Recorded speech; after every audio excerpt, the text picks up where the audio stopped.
submissions, because that's really why we do jiu-jitsu, it's the fun stuff. But again, if this is your first time seeing this material, if you're not familiar with the Kimura, like some of you are still doing the, I'm not trying to pick on you, but you're doing the grip backwards. If you're still doing the actual Kimura grip backwards, you probably don't want to be adding these layers on yet. Like, get good at the control, get good at rotating your partner and getting onto their back, because you're going to get so much more value out of that than trying to remember the next couple of steps. So these steps are going to build on what we're doing. And by the way, the last thing we're going to do is, here's how you get the Kimura. You can almost learn that anywhere. It's not that I don't want to show it. I just feel like you'll get more value from these principles of control and from the concepts than from another Kimura entry. But I will show one. We'll do it last, because hopefully it'll take the least amount of time. But so now let's say I'm trying to take the back. And when we're attacking submissions, one of the things that I kind of mentioned earlier, a submission is a position. I need to be able to enter it and leave it at a time of my choosing. I need to be able to transition to different things. If, for instance, I were to go Kimura here, I'm like, all right, I'm definitely going to go for the armbar. He only has to worry about me armbarring, right? Like, that is, I'm 100% committed to the armbar at that point. So we never want to attack a submission in a way where our partner can go, I'm going to devote 100% of my force, my energy, whatever, to defending that one submission. I would prefer it if you had to worry about two things. I would really prefer it if you had to worry about three things. All right, so the idea is, when we gain a dominant control position, we're not sending the signal that I'm attacking. You've all heard of like the double attack or the triple attack. What that is it's a dilemma. It's not a problem that can be solved. It's like, I'm either going to give you my arm or I'm going to give you my neck. Choose, right? Ryan Hall calls this your money or your life. If I gotta choose, I guess I'll give you my money, right? So if I'm trying to take your back with the Kimura grip, I need you to constantly be worried that I'm going to do this. If you're not worried about that, if I just kind of settle this down, I'm not pulling it, and I'm not internally rotating you, and I don't have enough freedom with my hip that I can place my leg in front of your head without being a member of Cirque du Soleil. So in other words, not like this, but like comfortably doing a leg press. Because if I can't leg press your neck away, I can't armbar someone bigger than me. And I didn't learn jiu-jitsu so I could beat up people that are smaller than me. So I want to make sure that I can do this on a bigger guy. So we're going for that back take. If we decide to take the back, our knee is coming in behind our partner's back, and it's shoving them forward. Right? If we decide to take the arm, our knee is not doing that. I'm staying at this range, and I'm leg pressing my partner's head down. So we're going to create the armbar threat with the assumption that our partner is not connecting their hands. If they are connecting their hands, at no point do I want to worry about doing the armbar. It's too much energy. I can show you how to do it. It would be the same thing. I would do this and try to break the grip. But why would I try to break your grip? If we got here and you're like defending, you're connecting your hands, the first thing, so we're creating the armbar threat by elevating the elbow and pulling. He grabs his hands. He knows that the armbar is maybe coming. So I switch off and grab this wrist and come around and take the neck. That's how we attack it. We attack the armbar. We don't want the armbar. We want the neck. The neck is better. Guys fight with broken arms. Not many of them. No one fights when they're unconscious. The choke is always the best submission.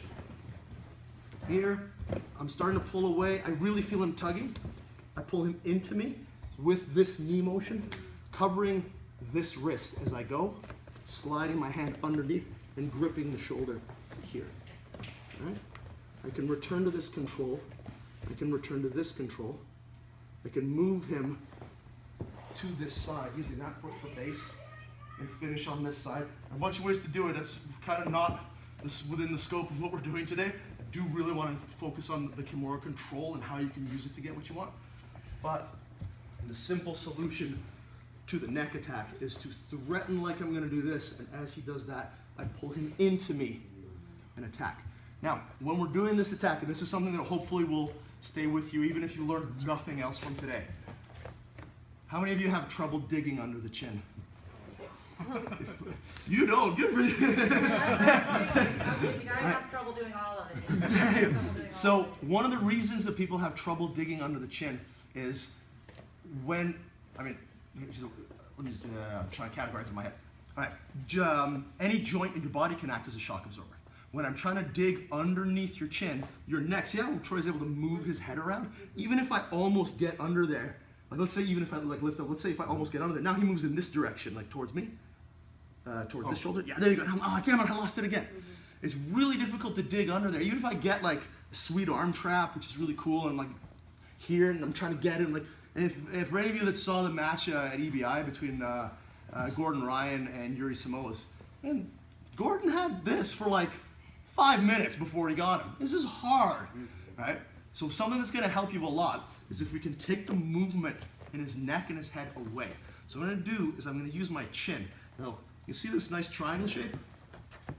My jaw has the same shape. So whether I have his arm trapped or not, it's kind of neither here nor there, right? We might be here, whatever. I'm gonna place my jaw right into this groove so that I support his neck. When I do that, tuck your chin in, it can't go anywhere. So all of the force that I'm generating to get under the chin is going under the chin. It's not being absorbed by his jaw or his neck or anything like that. So if you want something that'll help you, regardless of whether you use this, try adding this to it, right? I'll be Kimura style. I'll decide to choke you. I'll bring my chin right in and then dig. And I use what's called an arrowhead.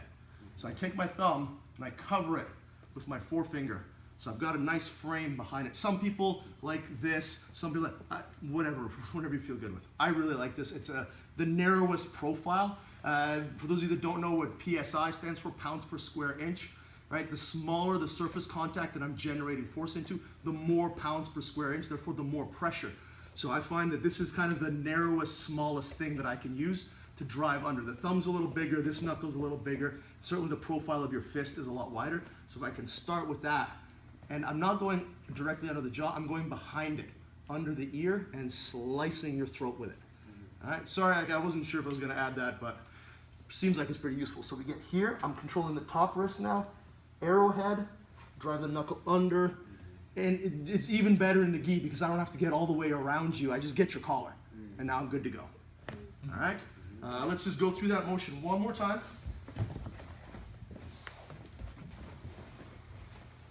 If you have the discipline to not do this move and keep drilling the other stuff, I'll be really impressed. Control, pull across, butt cheek to butt cheek, move up, switch hands, chin comes right in, underneath, and hook the scapula. The scapula is right here, the shoulder bone. Hook onto that. That's going to enable you to finish the choke with one arm, which we can go over details on that another time. But if it doesn't work from here, then we can move it to the other side and finish the choke conventionally. All right. Any questions on that? Does anyone need to see it again? Yes.